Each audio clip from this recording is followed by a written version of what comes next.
With the addition of the Nautic Siege Core sub Paragon, we now have a total of 8 Paragons in Bloons TD6. So I thought it'd be a fun idea to rank them all, given that we have a good amount to go off of. Now these are all my ideas and my opinions. I'm going to explain each one thoroughly, and I hope that you guys let me know in the comments below if you agree or disagree with anything I'm about to say. But don't get too mad at my decisions. These are my decisions, and I think I'm justified in a lot of them. We're just going to go in order here. We're going to start with the Apex and then finish off with the Nautic Siege Core, because that is the final one that we have been given. Now some of these will definitely be controversial, but I hope you guys like it. My first one is going to be the Apex Plasma Master, and not just because it starts with an A for Apex Plasma Master, but I am going to give it an A. And the reason why, mainly one, is because it is so cheap. On medium mode, it's at $150,000, which is astronomically cheaper than any of the other ones. With the Boomerang being $275,000, $125,000 more. So nearly double more for the next cheapest Paragon. And that's my main reason. But my second reason too is because you also are able to get 4 5th tiers using the Monkey Knowledge to have 2 Crossbow Masters,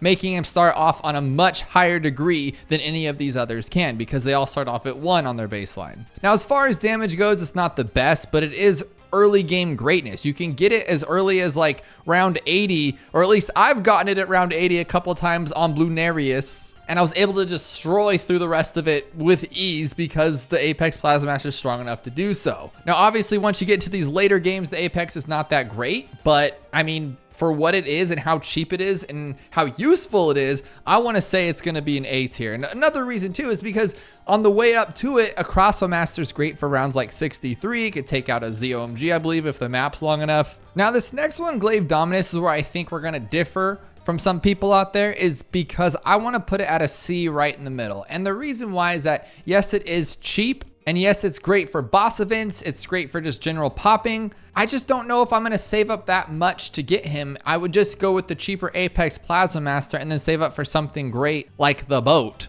or even the Ninja. If I'm going to go super crazy, go for the plane. So this guy is great, and he does have a buff, and it specifically says it buffs all primaries by 11.1% for their speed, including Paragons, but only primary Paragons. So right now, that would just be the Apex Plasma Master. Now later down the line, that buff might be more awesome once we get more primary Paragons, but why would you get the Apex Plasma Master after the Boomerang? So it wouldn't really make too much sense. So again, let me know if you disagree or why you think I'm wrong or why you think I'm right, but that's where I'm gonna stick with this one. The next one's gonna be the Ninja. Now this one, I had a lot of trouble in my head thinking about what I wanted it to be, but then I definitely was hovering between S and A, and I am gonna stick with A just because me personally, I don't use it as much as I should, but it has so many amazing features. Now in doing research for this tier list, I found things that I didn't even know before. For instance, its passive ability allows every tower on the screen to see camo. It's just once I get to the point of getting an Ascended Shadow, I already have camo on all the towers that I need it on, so I don't even think about that, but that's really awesome to have. Another thing is that it already incorporates balloon sabotage by lowering all speeds of balloons to 50% their normal speed, except for I think boss balloons and the bads, which is kind of a huge bummer because that would be awesome if it slowed down the bads. And it should, given that the boat can pull the bads. Why can't another Paragon affect the speed of them? Because I think the boat's the only thing that can actually affect a bad, right? Everything else does not work. Any other ability in this game does not work on them, I think, unless you go with like maybe the middle path glue, but that's a little different of a concept. And then just like the Grand Saboteur, every balloon that spawns has 25% less health. That's including the bads, but not the bosses. So I guess that kind of applies in an ability sort of sense, like a passive ability. So you do get that 25% health reduction on bad. So if you're trying to go late game, you need it. You need to get this tower 100%, which leads me to the next tower and why I'm just gonna straight put this to an S.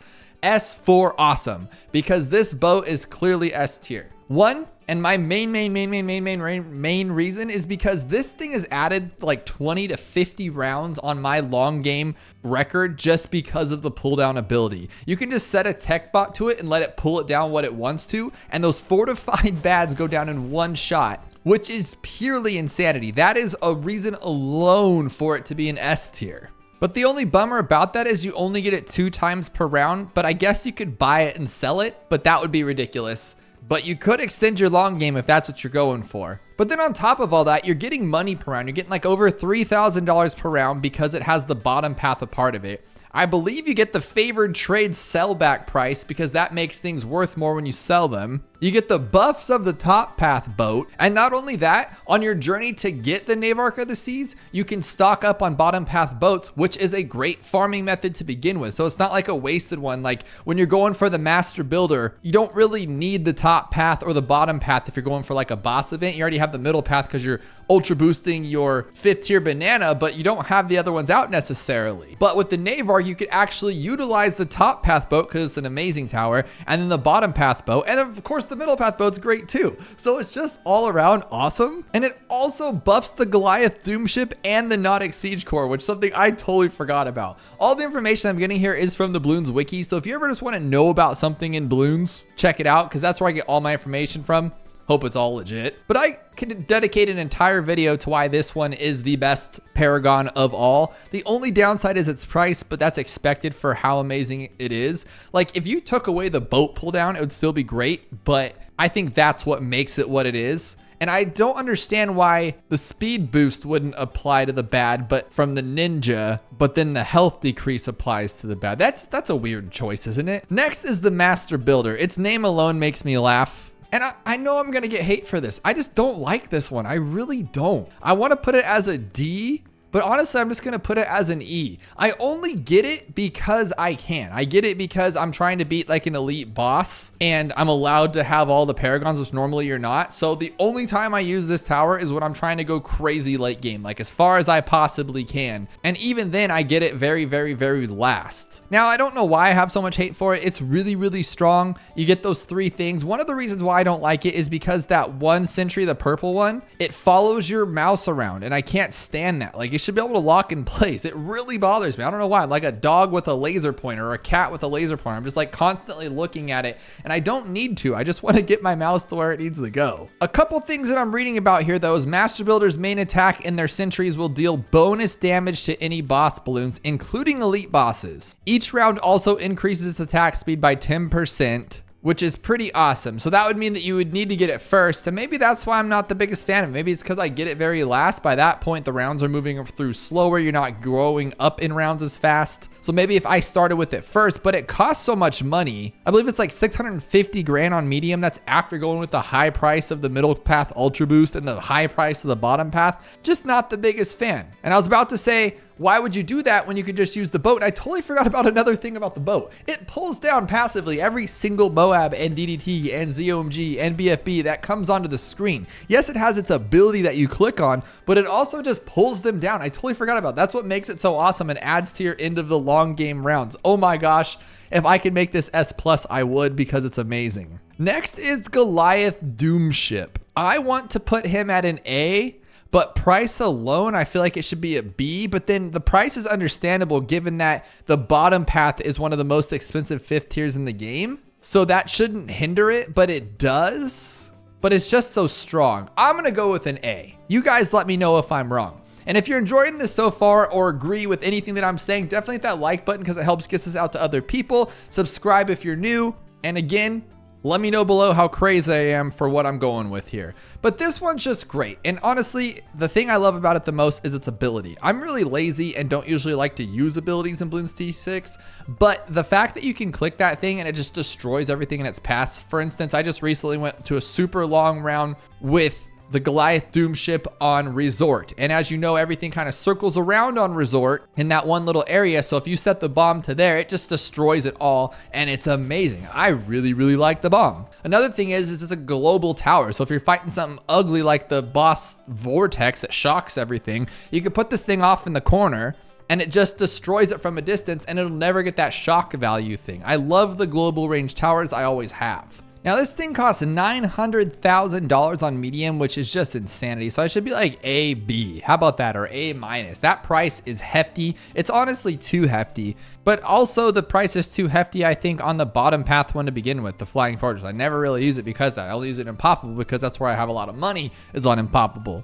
And why would you need to go the distance or get a tower that difficult in something like hard mode where you're only going around 80? Besides the point, another reason I really love this tower is the simplicity of use. Just like the Apex Plasma Master, you buy it, you build up your stuff, and you're done. There's no like crazy buffs it gives, I don't think. I don't think it debuffs things or you have to think about anything. You just place the bomb, which on its own can be difficult because if you've ever tried to get the bomb to like a very small section of the screen, sometimes it just goes to like the end of the screen because it can only go so small. And then you click off the screen on accident, you have to reset it. That's a pain. But other than that, I think it's an amazing tower. You just set it, you place it, you let it do its thing. Same with the Apex Plasma Master. You set it, place it, let it do its thing. Oh, and also too, you don't have to put down like 5 million of them to get like the price hike. You just can, if you have all the money, you just buy a bunch of 4th tier bottom pass and you don't have to do it. I think like 7 or 8 of them gets you like the max money one. Awesome. Which leads me to the the Magistry of Defense, the Maga Perfectus, the Trump Wizard. This guy, I'm not a fan. I'm just not a fan. This thing is too difficult. It's strong. It's amazing. It does a lot of things. I'm not even going to read the description because you have to be a sweaty player to play with this one. I want to put it in like E or F, but I do like placing it down and having it do a lot of destruction. So I am going to place it in D. All right. Now you guys can hate on me below, but I'm strictly putting this lower because of the difficulty of use with it. I'm not a fan of that. And this game is getting to the point where we keep getting so many tougher things that it's scaring players away. I don't even use the Beast Handler because it's so much work. Like this is a tower defense game at its core. And in the very beginning, you just place some towers down and you would win or you would lose. And now you got to like go into like a full-on chess game grandmaster to get to these elite bosses and these elite things. I'm not saying it's a bad thing. I'm just saying that we're getting too convoluted and too crazy, and this Magus Perfectus is definitely an idea of that because there's 2 abilities for it. I don't even know what either of them do. All I know is that one makes it go kaboom, but then there's like a graveyard. And could I just take 5 minutes to learn it? Yeah. Am I going to? No, I'm going to take 20 minutes to complain about it. That's just me, but it's too much work. It costs way too much money, which is a bummer because I love the wizard. The bottom path is one of my favorites. The middle path, 2nd tier is elite. And the top path, I used to use the 5th tier top path all the time. But I would love for you guys to let me know below why I'm wrong or why I should maybe think about it and change my mind on the Magus Perfectus. But just the way I see it, it's too difficult and too much to use. Kind of like Corvus. Corvus is a great example of that. I like Corvus. He looks awesome. He's pretty strong. Everyone keeps posting videos about how you can just cheese chimps with him. But that's a lot of work. That is a lot of work. And I just want to place towers down and go kaboom. This is why I like the Apex Plasma Master. It's why I like the moat. And it's why I like the plane. Let's be real. Now, last but not least, and I should have thought about the order of how I did these because I don't want to end on a bad note. So we're going to mention the bad things first and then talk about the good before I even place this down. And then you guys get to guess what you think I'm going to place it at. But Nautic Siege Core. The sub is one of my favorite towers in Bloons TD6. It is one of the best towers. It's something you can get early, give it advanced intel and airburst darts, and it can carry you with a single dart monkey with camo for a very good while. Well, until 28, until you need a lead popper. But after that, that thing can just carry and pop so many balloons, and you get it in 2 different sections. Because if you use advanced intel, it attacks on one side of the screen, and then the sub attacks on the other side of the screen if you place them far apart. Amazing, amazing tower. It's middle path, preemptive strike, can destroy DDTs in one shot, making the late 90s very, very easy. Its top path, I don't use it much, but it makes things regenerate faster in regards to abilities. And the bottom path, obviously, you know, is amazing, paired up with a ton of other subs, and you got a Destroyer of Worlds, and it's so easy to beat chimps with the sub strat. So then you get the Nautic Siege Core. You spend, I think it's like 450,000. Let me check it out. My mistake, it's 340,000 on medium. And then you get this tower that still has to have advanced intel. Now, I could be mistaken on anything I'm about to say. This is just from my test, and in no way am I a marine biologist, so I'm not sure if everything I've tested was correct, but it looked pretty certain that you needed advanced intel. So you needed a dart monkey. If you place this guy at the back of Dark Castle, you needed a dart monkey at the front so he could see the front of the map. I think that's insane. I just paid a lot of money. That thing should see everywhere like every other tower does. But once you get it juiced up with all the sight it can see, it's really, really good. It's really, really strong. But at that point, wouldn't you just buy a Boomerang or an Apex Plasma Master? And depending on the map, like Sulphur Springs, an Apex Plasma Master is not much worse than the Subnautica because the Apex has that crazy bouncing range with everything going on around it and it makes it awesome. All right, All right, but yeah, it has a cool submerge thing that makes towers buff around it. At least it's supposed to, but all I got it to do was make the abilities regenerate faster. Now, not fast enough to where it was like life changing, but I did use it to get to end game a lot longer and farther into it because I was able to use the boat's ability and then regenerate it pretty quickly by submerging my sub. But then it's supposed to buff heroes and other towers and such once it's subbed underground or underwater, but then it's completely useless because its main attack is gone and there's no way towers around it are going to do as much damage as its above water thing. It doesn't make any sense. It makes no sense to me.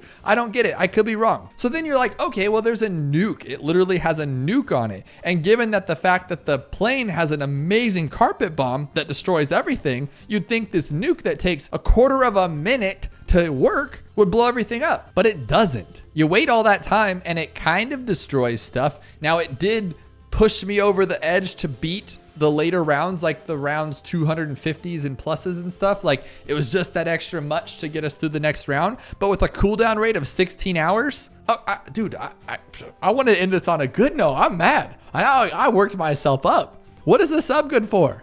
I love the sub so much. F for sub. You guys got to let me know what's good below it. Well, I'm going to end this on a positive. Boat amazing, Apex amazing, all these are amazing. I think they're gonna rework the sub or at least give it something else because I'm a little mistaken. Maybe I'm looking at it the wrong way, and if I am mistaken and I am dumb and I am wrong, and you guys are gonna prove me wrong in the comments below, but if I am right, what the heck? The sub is one of the best towers. They better not do my druid like that. I love the druid and I love the boat. Boat's an S tier. Druid should be S tier. Druid should have spikes that go around the entire game and the next map and the next map all in one. Like it defeats like 6 maps at once with its vines and it blows everything back, including bads. It's not excluding bads like some of these towers do. It's gonna push back the bads too because why not? And then it's gonna have this crazy attack that doesn't just buff other druids because why would you need other druids at that point? It's just gonna itself go crazy and I'm gonna love it and it's gonna be great. What are we talking about druids for? I just think it should be next because we have 2 primaries, 3 militaries, 1 support and 2 magic. So why not just add a 3rd magic? Because support, unless it's a banana farm next, that'd be kind of fun. And if you haven't yet, check out this video where we find out if we can get all 8 Paragons before round 100 in Bloons TD6. It sounds insane because it is.